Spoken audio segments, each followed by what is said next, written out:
கர்த்தருடைய பரிசுத்த நாமத்திற்கு மகிமை உண்டாவதாக. இந்த காலவெளியிலே தொடர்ந்து தேவனுடைய வார்த்தையை தியானிக்க கர்த்தர் நமக்கு கிருபை செய்வாராக. ஓசியா 14:3 திக்கற்றவனுக்கு என்னிடத்தில் இரக்கம் உண்டு என்று சொல்லுங்கள் என்று ஆண்டவர் நம்மோடு கூட பேசுகிற ஒரு வார்த்தையை நாம் ஆராய்ந்து கொண்டிருக்கிறோம். ஆம், எனக்கு பிரியமானவர்களே, நாம் பென்யமீன் கோத்திரத்தை, லேவி கோத்திரத்தை, நப்தலி கோத்திரத்தை, ரூபன் கோத்திரத்திற்கு கர்த்தர் எப்படி அந்த சாபங்களை ஆசீர்வாதமாய் மாற்றினார் தேவனுடைய இரக்கத்தினால் என்று சொல்லி தியானித்துக் கொண்டு வருகிறோம். இந்த நாளிலே கூட சிமியோன் கோத்திரத்தை குறித்து நாம் தியானிக்க கர்த்தர் கிருபை பாராட்டுவாராக. ஆதியாகமம் 49வது அதிகாரம் 5, 6, 7 வாசிக்கும் போது, சிமியோனும் லேவியும் சகோதரர், அவருடைய பட்டயங்கள் கொடுமையான கருவிகள். என் ஆத்துமாவே அவருடைய ரகசிய ஆலோசனைக்கு உடன்படாதே, என் மேன்மையே அவர்கள் கூட்டத்திலே நீ சேராதே. அவர்கள் தாங்கள் கோபத்திலே ஒரு புருஷனை கொன்று தாங்கள் அகங்காரத்தினாலே அரண்களை நிர்மூலமாக்கினார்களே. உக்கிரமான அவர்கள் கோபமும் கொடுமையான அவர்கள் மூர்க்கமும் சபிக்கப்பட கடவது. யாக்கோப்பிலே அவர்களை பிரியவும் இஸ்ரவேலிலே அவரை சிதற பண்ணுவேன் என்று கர்த்தர் சொல்லுகிறார். இந்த இடத்திலே கர்த்தர் லேயாளுக்கு பிறந்த அடுத்த ஒரு பிள்ளை சிமியோன். அந்த சிமியோனை குறித்து கர்த்தர் சொல்கிற ஒரு காரியம் என்னவென்றால், அந்த யாக்கோப்பை குறித்து கொண்டு சொல்கிறார், அவர் பட்டயங்கள் கொடுமையான கருவிகள். என் ஆத்மாவுக்கு விரோதமாய் அவர்கள் ஆலோசனை செய்தார்கள், அவர்களோடு கூட சேராதே, அவர்கள் பிரிந்து போகட்டும் என்று சொல்லி அவர்கள் சிதறடிக்கப்படுவார்கள். 4 விதமான சாபங்களை சிமியோனுக்கு கர்த்தர் அந்த யாக்கோப்பு கொடுக்கிறார். ஒன்று, அவர்கள் பிரிந்து போக வேண்டும், அவர்களோடு கூட ஒருவரும் சேரக்கூடாது, அவர்கள் சிதறடிக்கப்பட வேண்டும், அவருடைய பட்டயம் கொடுமையான ஒரு பட்டயம், அவருடைய கருவிகள் என்று சொல்லப்படுகிறது. இந்த வேளையிலே கூட இது ஏன் சொல்லப்படுகிறது என்று சொல்லி நாம் பார்க்கும்போது, ஆதியாகமம் 34 ஒரு சம்பவம் நடக்கிறது. அந்த யாக்கோப்புக்கு ஒரே ஒரு மகள் இருந்தாள். அவளுக்கு பேர் தீனாள். அவள் ஊர் சுத்தி பார்க்கிறதற்காக சீகேம் தேசத்திற்கு கடந்து போகிறாள். அந்த சீகேம் தேசத்திற்கு கடந்து போகும்போது அந்த சீகேமின் குமாரனை அவள் விரும்பி அவனோடு சயனித்து விபசாரம் செய்து அவள் கர்ப்பவதி ஆகிறாள். அவளை திருமணம் செய்து கொள்ள வேண்டும் என்று சொல்லி அவள் வாஞ்சித்து வந்து கேட்கும் போது, அதை லேவிக்கும் சிமியோனுக்கும் அது விருப்பமில்லை. ஆதலால் என்ன செய்கிறார்கள், அந்த ஊருக்கு கடந்து போய், எங்களோடு கூட நீங்கள் ஒப்பந்தம் செய்ய வேண்டுமானால் நீங்கள் விருத சேதனம் செய்ய வேண்டும் என்று சொல்லுகிறார்கள். அந்த பெண்ணுக்காகவும் அந்த ஒப்பந்தத்துக்காகவும் அங்குள்ள எல்லா வாலிபர்களும் நுனித்தோலை வெட்டி விருத சேதனம் செய்கிறார்கள்.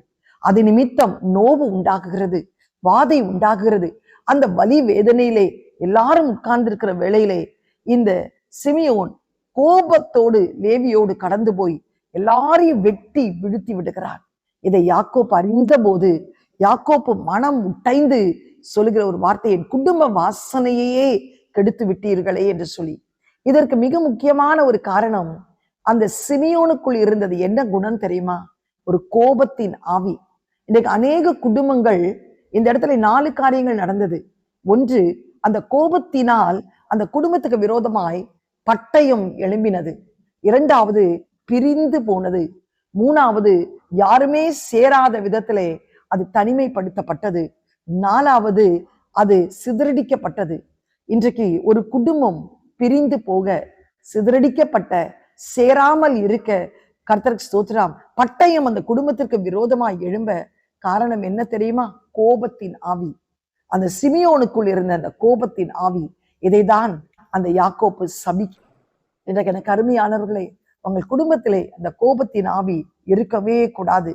எபேசியர் 4:26 வேதம் சொல்லுகிறது, கோபம் கொண்டாலும் பாவம் செய்யாதிருங்கள், சூரியன் அஸ்தமிக்கிறதற்குள்ளாய் உங்கள் கோபம் தனிய கடவது என்று சொல்லப்பட்டிருக்கிறது. எவ்வளவு பெரிய கோபம் காணப்பட்டாலும் கூட நீங்கள் என்ன செய்யக்கூடாது?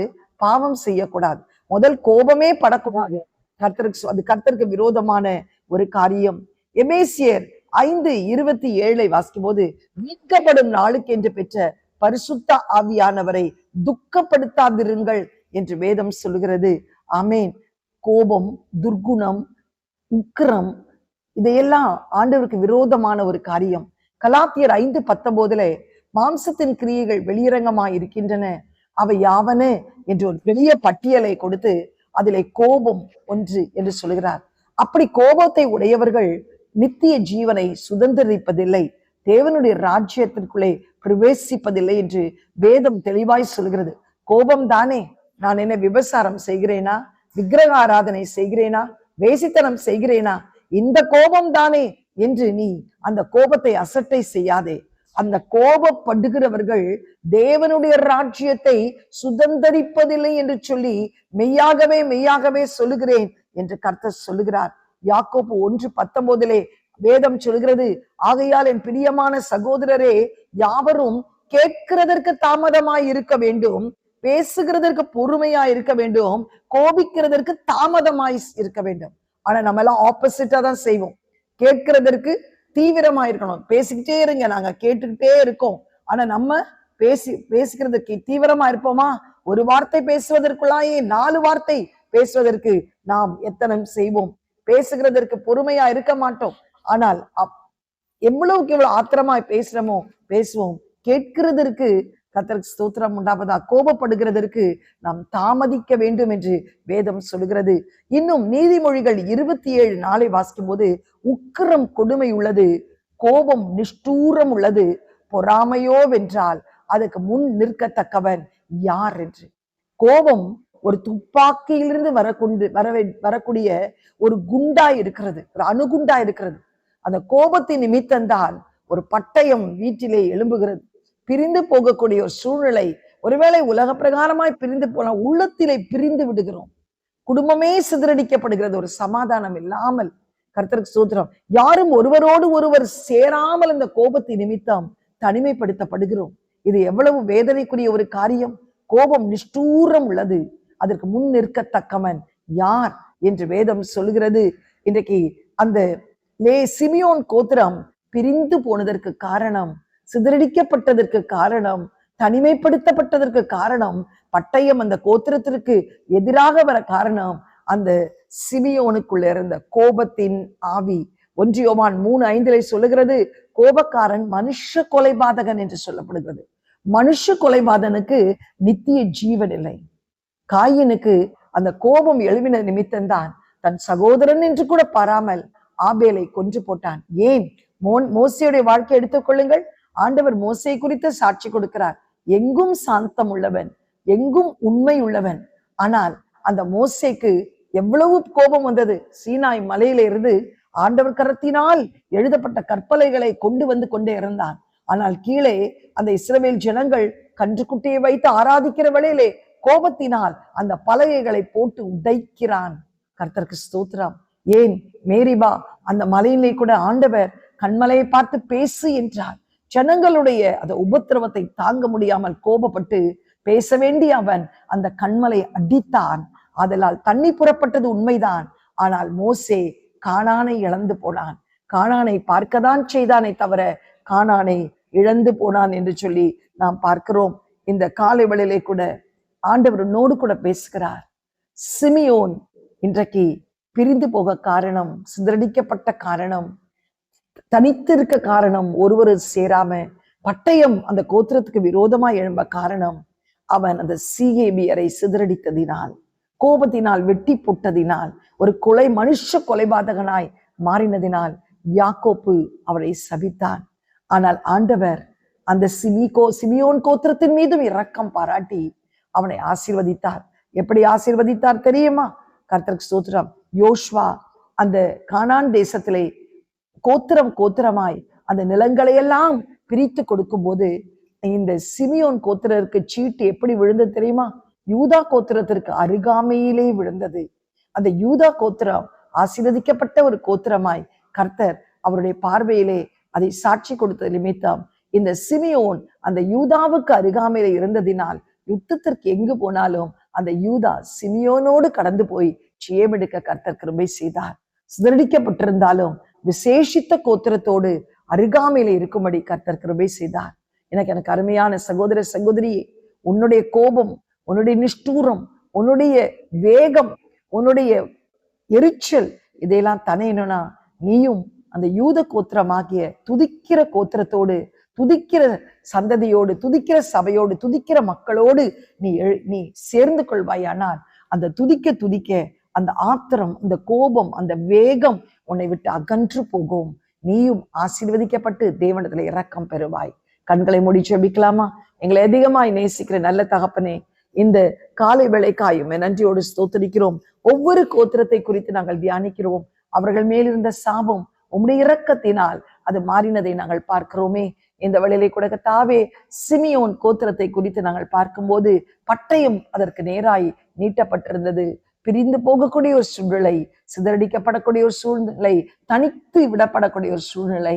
ஆனாலும் ஆண்டவரே அப்பா, நீர் அதற்கு இரக்கம் பாராட்டி ஆண்டவரே அப்பா யூதாவோடு இணையும்படி கர்த்தர் கிருபை செய்தீரே. இன்றைக்கு கோபம் நிஷ்டூரம் உள்ளது, அதற்கு முன் இருக்கத்தக்கவன் யார்? கோபம் கொண்டாலும் பாவம் செய்யாதே என்று சொன்னீரப்பா. சூரியன் அஸ்தமிக்கிறதற்குள் உன் கோபம் தனிய கடவுது. இந்த கோபத்தின் ஆவியினால் தான் அவர்கள் நித்திய ஜீவனை இழந்து போகிறார்கள் அப்பா. ஆண்டவரை, பரலோக ராஜ்யத்தின் பிரஜைகள் என்ற ஸ்தானத்தை இழந்து போகிறார்கள். ஆண்டவரை, இன்று கேட்டுக் கொடுக்க ஒவ்வொருவருக்குள்ளும் அந்த கோபம் விட்டு விலகும்படி ஜெபிக்கிறேன். ஆண்டவரே ஏசப்பா, உமக்கு ஸ்தோத்திரம், உமக்கு ஸ்தோத்திரம். கோபப்படுகிறவர்கள் பரலோக ராஜ்யத்திற்குள் பிரவேசிக்கவே முடியாது என்று கலாத்தியர் 5:19 மெய்யாகவே மெய்யாகவே சொல்லுகிறேன் என்று சொல்லிறப்பா. ஆண்டவரே, எதற்கெடுத்தாலும் கோபம், எதற்கெடுத்தாலும் ஒரு வேகம், எதற்கெடுத்தாலும் ஒரு எரிச்சல் அப்பா. மன்னிக்க முடியல, ஒப்புரவாக முடியாத ஒரு சூழ்நிலையிலே இன்றைக்கு கணவன் மனைவி காணப்படுகிறார்கள், பிள்ளைகள் பெற்றோர்கள் காணப்படுகிறார்கள், மாமியார் மருமகள் காணப்படுகிறார்கள். ஆண்டவரே ஏசப்பா, கூட பிறந்த சகோதரர்கள் காணப்படுகிறார்கள், சபை மக்கள் காணப்படுகிறார்கள். ஆண்டவரே, இன்றைக்கு அந்த கோபத்தை விடுத்து போடுங்க ஆண்டவரே. யூதா கோத்திரத்தோடு இணைய கிருபை செய்யுங்கப்பா. துதிக்கிற ஒரு சந்ததியோடு இணைந்து துதிக்க துதிக்க துதிக்க அந்த கட்டு, கோபம் என்ற கட்டு உடையட்டும் குடும்பத்திலே அப்பா. ஒரு மனப்பாட்டின் அபிஷேகம் இறங்கட்டும் ராஜா. ஒருமித்து வாழ கிருபை செய்யும், ஒருவரை ஒருவர் புரிந்து கொண்டு வாழ. கர்த்தர், கோபத்தினால் எத்தனை ஆண்டவரை அகால மரணங்கள் சம்பவிக்கிறதாப்பா.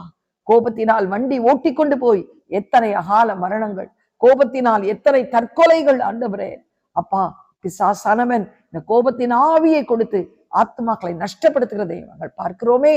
இன்றைக்கு அதை யாக்கோப்பு சபித்ததை ஆண்டவரே மோசேயின் மூலமாய் ஆசீர்வாதமாய் மாறினது போல் நீர் இறங்கி ஆண்டவரே இந்த யூத கோத்திரத்தோட இணைய கிருபை செய்தற்காய் ஸ்தோத்திரம்.